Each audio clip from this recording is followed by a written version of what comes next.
Welcome to our channel, ladies and gentlemen.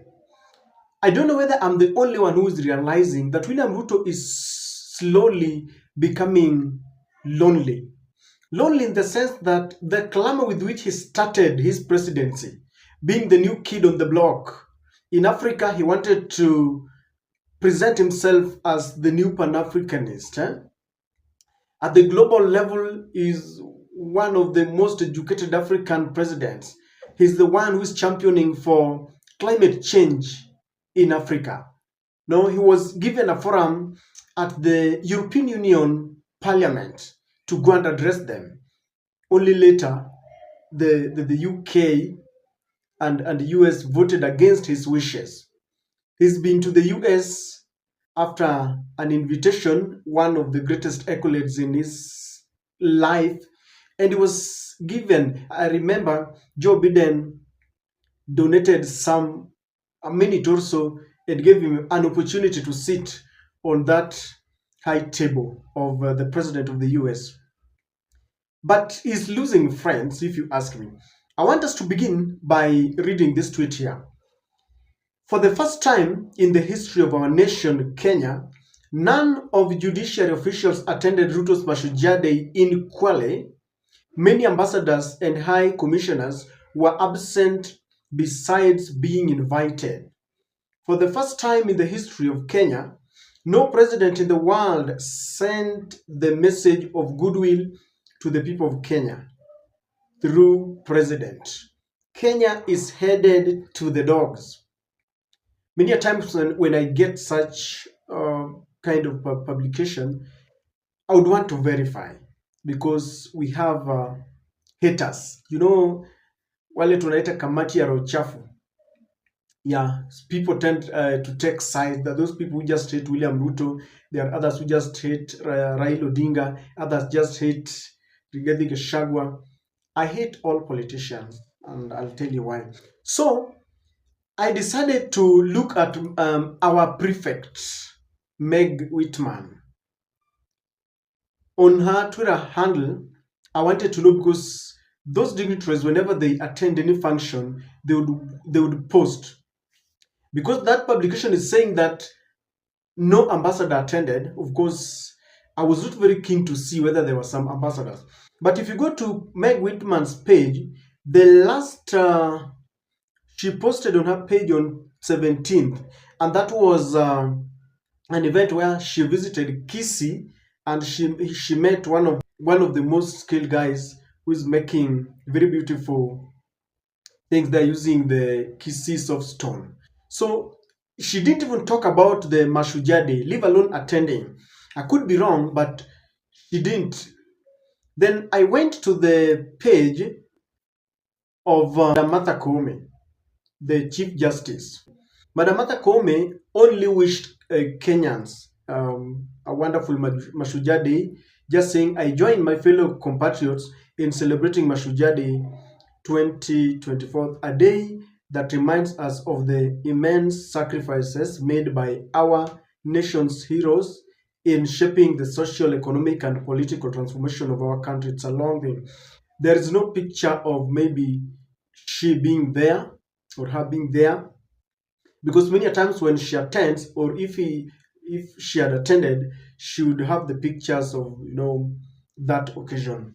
If you go to the Twitter handle of William Ruto, the people who are there, the dignitaries, hapo mbele walikuwa Kithure Kindiki and some of the cabinet members. So it's true that not very many people attended. I don't know whether there's any president who sent, who wished us some good luck there. So I'm interested, ladies and gentlemen, in the judiciary, especially because Madam Martha Koome is the president of the judiciary. That is whom I'm interested in. The reason why I'm interested in her, their relationship with William Ruto has been very cordial.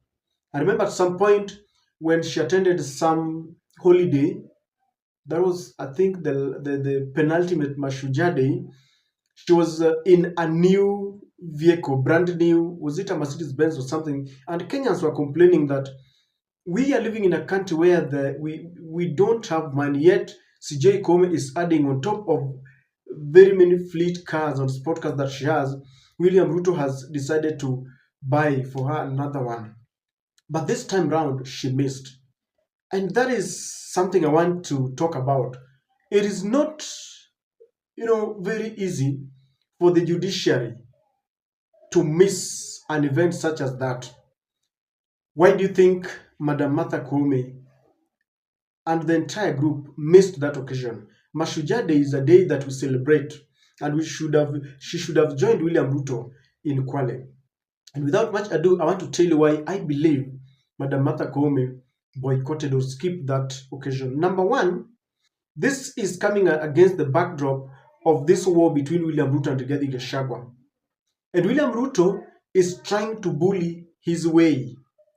It is either the highway or his way. From what is happening, there have been attempts to coerce the judiciary to do that which is not constitutional. And so Madam Martha Koome did not like the manner in which William Ruto is handling this, because William Ruto is acting openly in breach of our constitution. And I think this vexed Madam Martha Koome. There was intimidation. And if you want to know that there was intimidation in this process, I want to take you to a tweet that Moses Kuria did. And you will know that the government officials or those who are close to William Samoei Ruto were intimidating Martha Koome or trying to intimidate the judiciary. The very first, Moses Kuria, in light of what is going on in the country, was saying this: the swearing in will take place tomorrow at Uhuru Gardens from 9 a.m. No cards required. Gates will be closed once the swearing in arena is full. We cannot afford a constitutional crisis. We cannot be another Sudan with two presidents. For the sake of our nation and our families, we will swear in Kithure Kindiki as president in waiting. Then look at the last word that he's mentioning, that courts can deposit their ruling in the pigeon holes. Karibuni Uhuru Gardens. Look at that. The courts can deposit their ruling in the pigeon holes. And you see, this was coming after the courts had ruled that there should not be any appointment of Rigathi's replacement. Yet they did this, and they were saying that that ruling was overtaken by events because they had already appointed Kithure Kindiki. So you can feel some sense of intimidation. And I think that also did not go down well with Madam Martha Koome. That's why she boycotted. She was avoiding being accused of taking sides. You can imagine she's a president of the judiciary. So while she's there, she would be sitting not very close, not very far from William Ruto. And Kenyans, read quite a lot. If you remember that they've had a very close relationship, she risked being accused of being partisan in this, because once they finish that forum, they would be together in some luncheon in State House. They would be, they would have some moment, and Kenyans would easily say that, we know you've crafted a plan for you to rule on what to rule in support of William Samoei Ruto. So I think she was avoiding that. And I'm also thinking that she was avoiding a looming confrontation. Confrontation in this way. It was confrontation and embarrassment.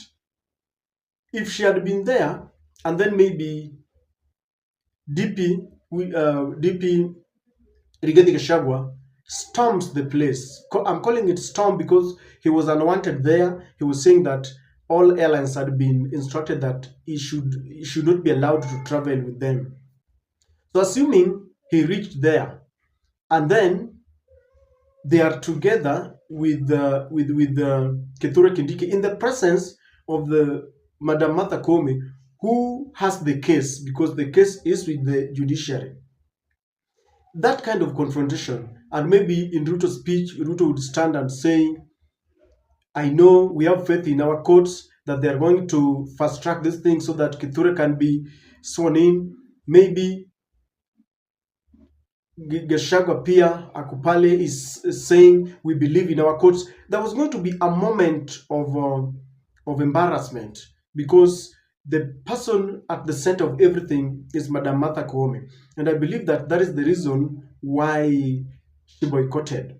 The last one is that there could be a possibility that they have hatched a plan with William Ruto that she's going to rule in his favor. Yet she does not want this to be seen, so she's keeping at bay, keeping off, so that by the time they rule, no one will try to connect that they had a plan with William Ruto. I don't know what to think, but that is my take.